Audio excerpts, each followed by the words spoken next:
Kansas joins the list of states with a death linked to a nationwide outbreak of vaping-related illnesses.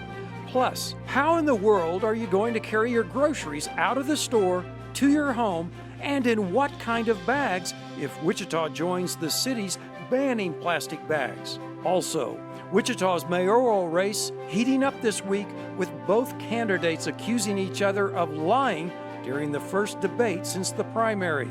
And at last, Kansas 1st District U.S. Representative Roger Marshall makes it official. He's running for the Senate seat being vacated by Pat Roberts, joining a growing list of candidates. His candidacy opens up the big first for grabs. Those are the stories we're talking about right now on Kansas Week.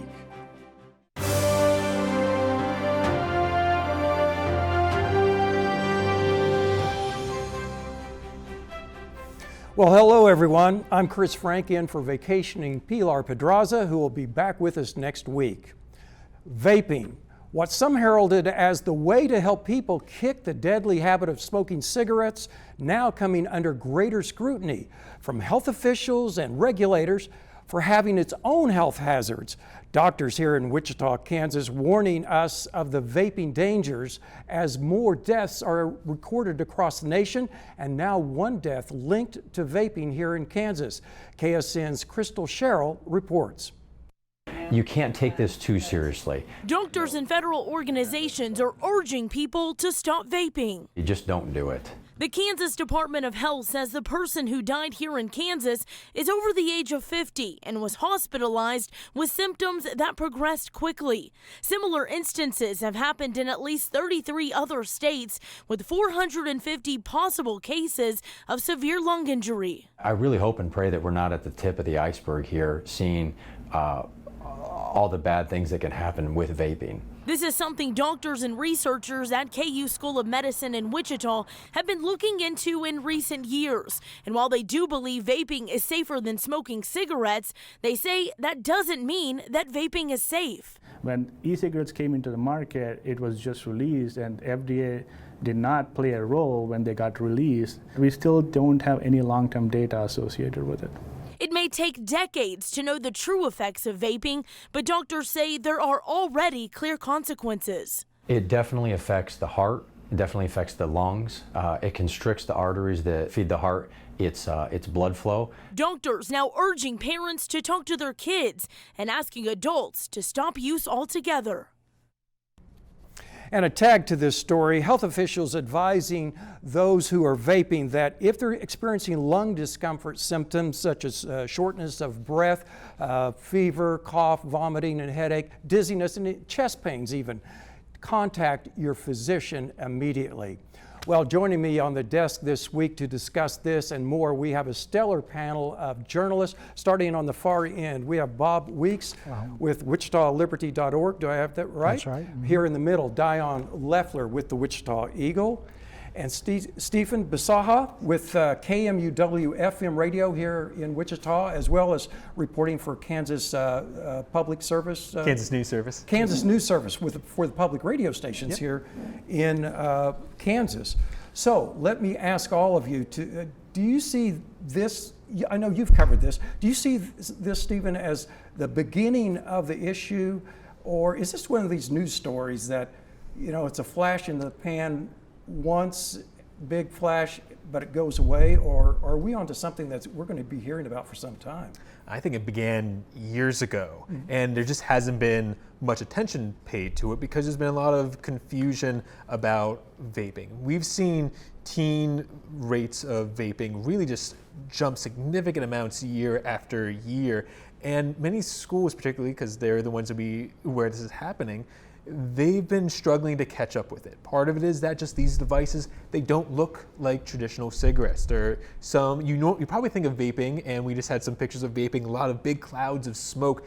Many devices that are in schools are not like that. They give very, very little, at least visible vapor off. They give very, very little scent. So that old idea of you walk past the boys' bathroom and you smell the cigarette smoke, that's not really happening now. So it's really, really tricky for schools to get a top of.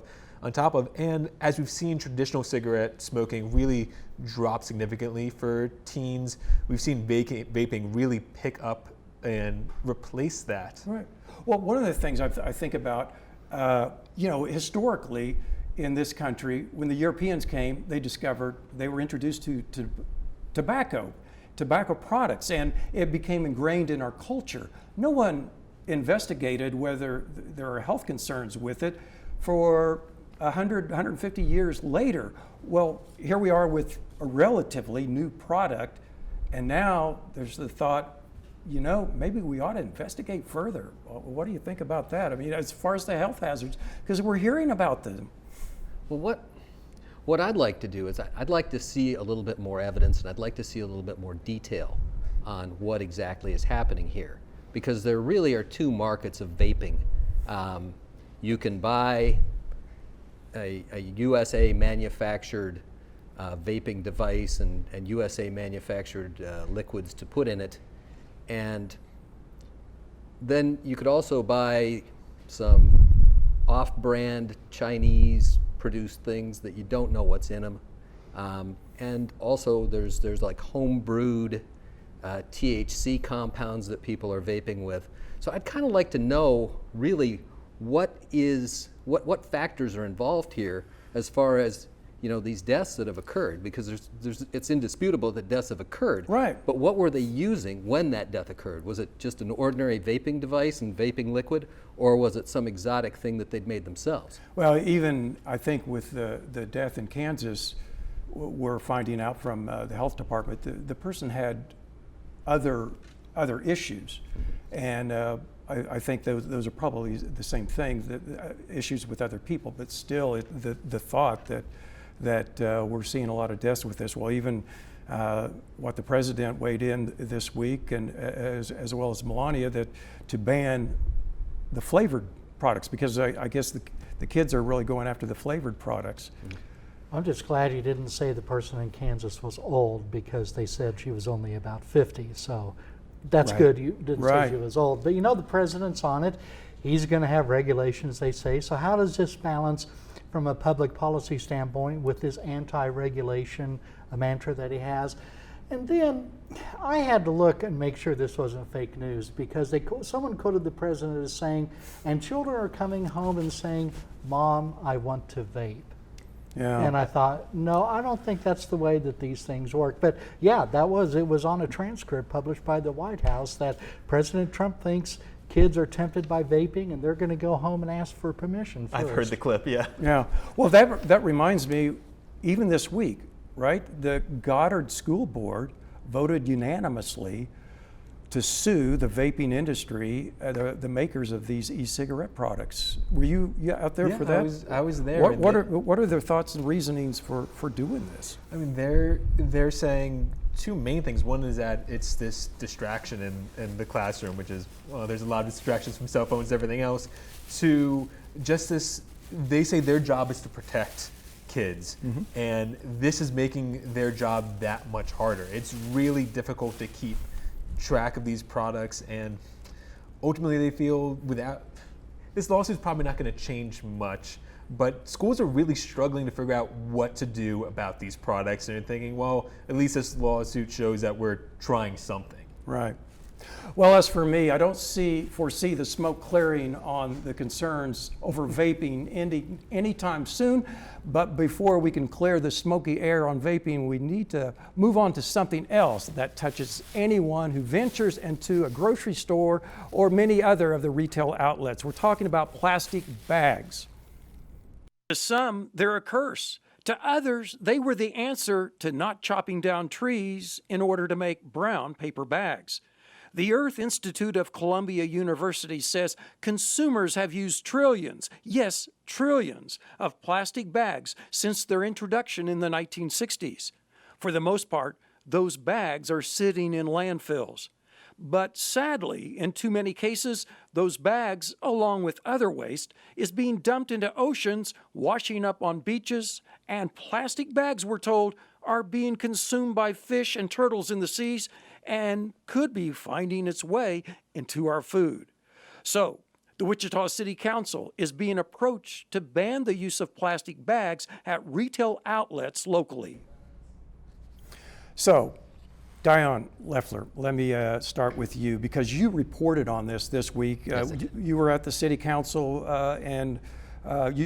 who approached the City Council and what are they really asking for? Even though I know is it like an off agenda that they didn't take action, but who is it? Who's involved? Well, what it was public comments, and 4 women showed up, including a fisheries biologist and a former city council member, former city councilwoman Levanta Williams. Right.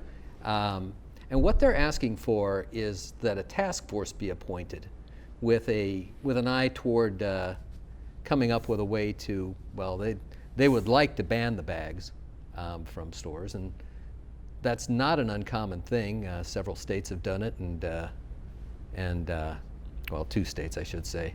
Hawaii being one of them. Yeah, right? Hawaii and California. Yeah.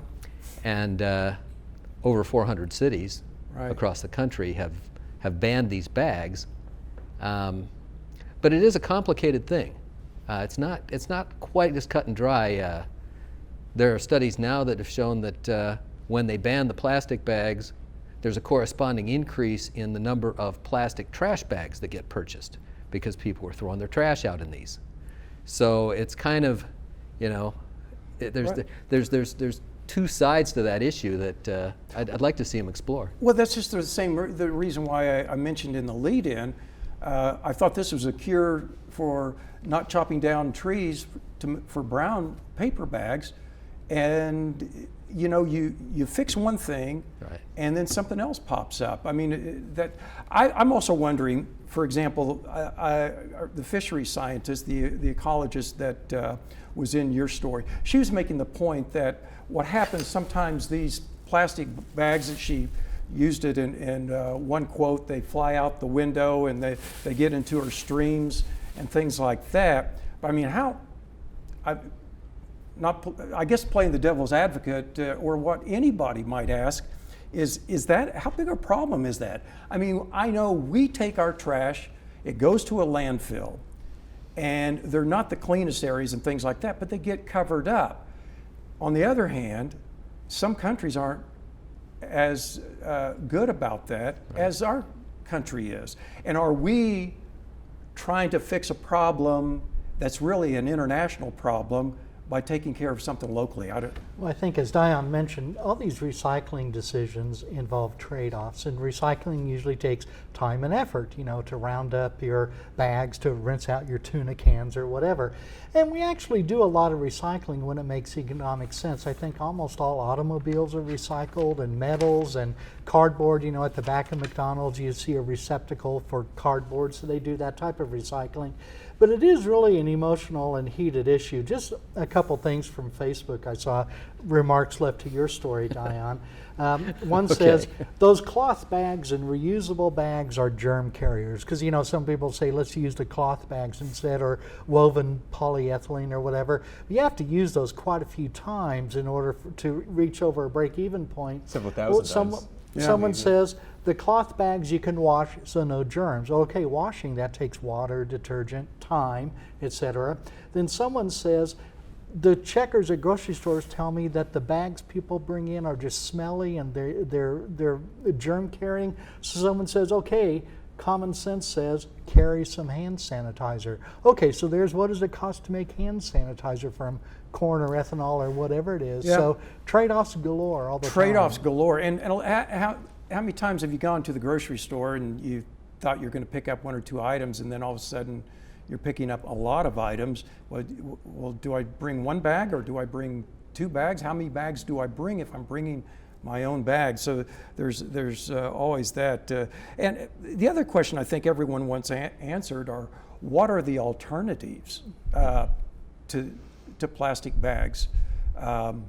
I guess we'd all hope that at some point they'd come up with biodegradable ones, and I've heard that's something that's being worked at. But well, there are cloth ones, but the study from Denmark a year or 2 ago said for an organic cloth grocery bag to reach the break-even point of a single-use bag, it would have to be used 20,000 times. So that's, I think, on the extreme end of things. But even the inexpensive bags have to be used a number of times before they hit the break-even point of consuming less resources than the single-use bags. Yeah.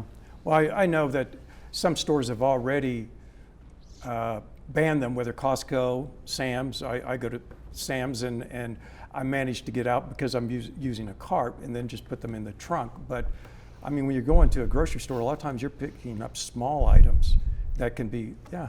Well, and it's great if you're Walmart or your Kroger or Dillon's or whoever, because A, you get relieved of the cost of providing the bags. Mm-hmm. B, you can sell more bags, and Yeah. you know, I mean, it's a win-win for them. And C, you get the good publicity of being bag free. So it's like, you know, awesome for the store. It's not like this is a binary thing too, where you have to either ban them or keep them. There are some cities that have done different steps, such as, or some stores where they'll charge maybe a couple of cents for the plastic bags as a way of incentivizing people to bring their own bags. So there are some steps in between from not having to go straight up ban. Well, I think we've just about got this story in the bag for right now. So you're a liar. No, you're a liar. What are we talking about? It's the mayoral contest heating up this week with KMUW airing a debate with Mayor Jeff Longwell and his challenger, Kansas Representative Brandon Whipple. Well, let's hear an excerpt from the debate when the candidates are answering a question about downtown development along the river corridor, which is also known as the Riverfront Legacy Master Plan. First, you'll hear from Representative Brandon Whipple, then Mayor Jeff Longwell. Longwell says he wants to hear from the public on how to proceed, but Whipple says you're not including everyone. To say that you're listening to the people, I mean, that is what I've been suggesting we do since this beginning. We had a forum before the primary where people showed their vision for where Century 2 can go. They actually kicked a woman out. There was a woman, it's a public floor, there was a woman there who was showing pictures of Century 2 because her father was was part of the people who created Century 2. And she got kicked out because her opinion conflicted with the public event that the mayor attended, and I was there, and all the insiders also were there. They were presenting their vision as if there wasn't one that kept Century 2. Just today, that woman went in front of the city council to voice her opinion because she was told she can't voice it here, she needs to voice it there. And the mayor, in a condescending way, said, "I love Century 2. You must have never heard me speak before." And the reality is actions speak louder than words. When you are kicking out dissenting voices, then that is not serving the public. So we need to go and make sure that what we develop is acceptable to our community so that it is something that will be utilized by our community. Make no mistake, folks. To sit there and say that I picked someone out of the meeting is just an outright lie. That was not my meeting. I would not have picked that person out. And it's just terribly unfair to frame it in that respect. So does that reflect the edginess of that debate? How would you characterize Whipple's jab at Longwell on the transparency issue and why? Anyone would weigh in on that? We know there have been transparency issues, but that's what Whipple was jabbing at him about, and finding any way he could, of course. Yeah. It is a contest. I think, first of all, I want to let everybody know I voted for Brandon Whipple, and I probably will again unless something big happens. I think he did overstep a little bit there. It wasn't the mayor's meeting. The mayor himself didn't kick the lady out of the meeting. It was one of these efforts where the city kind of farms out a task, in this case to the, I can't remember the name of the group, Dion, but Wichita Legacy Master Plan. so it's a group of people. It's a lot of the same people from the Chamber of Commerce and the downtown Wichita and everything. They're funded partly by private sector, partly by City of Wichita movie, but they're acting kind of in a quasi-governmental way in order to do things. Yeah. I should correct that. Riverfront Legacy. Riverfront. What did I say? Riverfront Legacy. I said Wichita Legacy. Yeah, Riverfront. But, yeah. Yeah. Well, and there was he was alluding to transparency issues about the land sale involving the baseball, and yet Mayor Longwell said, "Hey, I would do that deal any day of the week," right? Yeah, If I remember. Well, the justification for that was that they're going to make a lot more money off rental of the new stadium by the AAA team, whatever it ends up being called. I think $600,000 a year, Yeah. I believe, And compared to $25,000 a year 25, yeah. the previous. Yeah. So that's why he was saying, what? So yeah, he basically said that he'll take that deal any day if it's going to bring in $600,000 a year for the city's coffers, and fine and dandy. The other thing too, and this is something that he's leaned on a lot, is that baseball has its rules, including who can talk to who and who can talk about what when, or that'll kill a deal. Right. On a baseball team, when you're trying to attract a baseball team. So you have to follow all these sort of arcane rules that the major leagues and the minor leagues have about who can talk to who, when, and so that is a real thing. How much actually that had to do with what happened here, I can't say. I don't know how much that had to do with the acreage that was essentially given to the team. Even Mayor Longwell was saying that, yeah, we could have done a better job at communicating. I guess they're alluding to that their communication has suffered and fallen on certain things, and they'll try to be more transparent. I mean, that's what we want with any level of government is transparency on that. Also, they were talking about Mr. Whipple was talking about whether Wichita really has a plan to replace an adequate plan to replace the water treatment plant, and the mayor says, hey, look, it's been approved by the state. Yeah, we have a plan, and the concern is that as the reports have been, any breakage, maybe we're out without water, and this is all we've got, right? Yeah. Well, he's catching fire, and he'll catch more fire on that water treatment plant, because they had one group that was they had two groups bid on it, and one group was recommended, and then the mayor took it on himself to try to turn that into a design contest, and the preferred bidder said, we're not interested in that. So there's a whole raft of things that kind of surround that and make it murky, if you will. Yeah. I think some of it is the plant's being delayed because there's a federal program we're trying to apply for that would reduce the overall cost of it a little bit, but we missed out the first year. Now it's said we're applied and we're going to get it. They say hopefully we do, but these things delayed the replacement of the old plant for a while. Means we may have to spend a lot of money to repair an old plant that we really don't have that much more years or use of worse in. Yeah.